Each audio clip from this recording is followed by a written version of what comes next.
Bonjour. Pour toute entreprise qui souhaite mettre en place une politique d'abondement du compte personnel de formation de ses salariés, se pose la question du comment. Vous avez tous entendu qu'il y aurait un module développé par la Caisse des dépôts et consignations pour permettre les abondements directs sur les comptes des salariés. Ce module devait être opérationnel au mois de juin.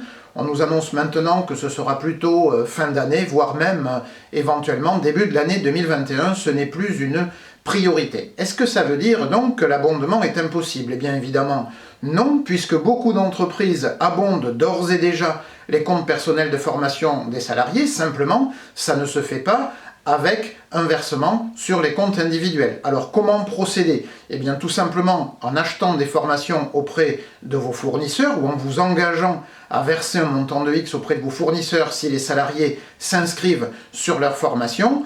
Et dans le cadre du processus d'achat, le salarié s'inscrit sur le prix public et le fournisseur lui applique le tarif soit qui a été négocié, soit éventuellement le seul reste à charge, déduction faite de la part financée par l'entreprise. Donc on peut assez simplement mettre en place une politique d'abondement du compte personnel de formation dès aujourd'hui. D'autant que la Caisse des dépôts et consignations annonce l'ouverture, alors on n'a pas d'échéance précise, mais d'un process qui permettra de faciliter cet achat par l'entreprise. C'est la possibilité d'avoir à l'intérieur de l'appli des offres dédiées d'entreprise, c'est-à-dire des offres qui seraient spécifiques, soit dans leur contenu, soit dans leur tarification, et réservées à des salariés d'entreprise, ce qui vous permettrait de communiquer directement aux salariés un lien avec exactement le montant du reste à charge, ce qui simplifierait un petit peu le processus. Mais donc, pas de raison particulière d'attendre.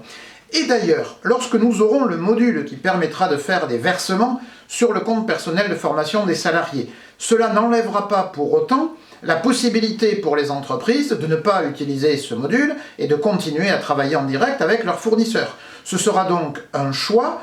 Et on a déjà des entreprises qui disent « moi je préfère travailler en direct avec mes fournisseurs et maîtriser le fait que les gens aient en formation et le fait que je paie une fois que je suis sûr qu'ils vont en formation, parce que si je fais un versement sur le compte personnel du salarié, je le fais en amont, ensuite la somme lui est définitivement acquise, et s'il y a un dysfonctionnement ensuite dans la chaîne de mise en œuvre, c'est-à-dire si le salarié ne suit pas la formation, s'il quitte l'entreprise, s'il l'interrompt en cours de route, eh bien la somme lui reste acquise. Donc il y aura cette possibilité de choix lorsque le module sera développé, et je reviendrai sur les avantages que le module peut trouver par ailleurs dans le cadre d'une politique plus large de rétribution des salariés, pas simplement de formation, mais dès aujourd'hui, il est donc possible d'abonder sans beaucoup de difficultés le compte personnel de formation des salariés.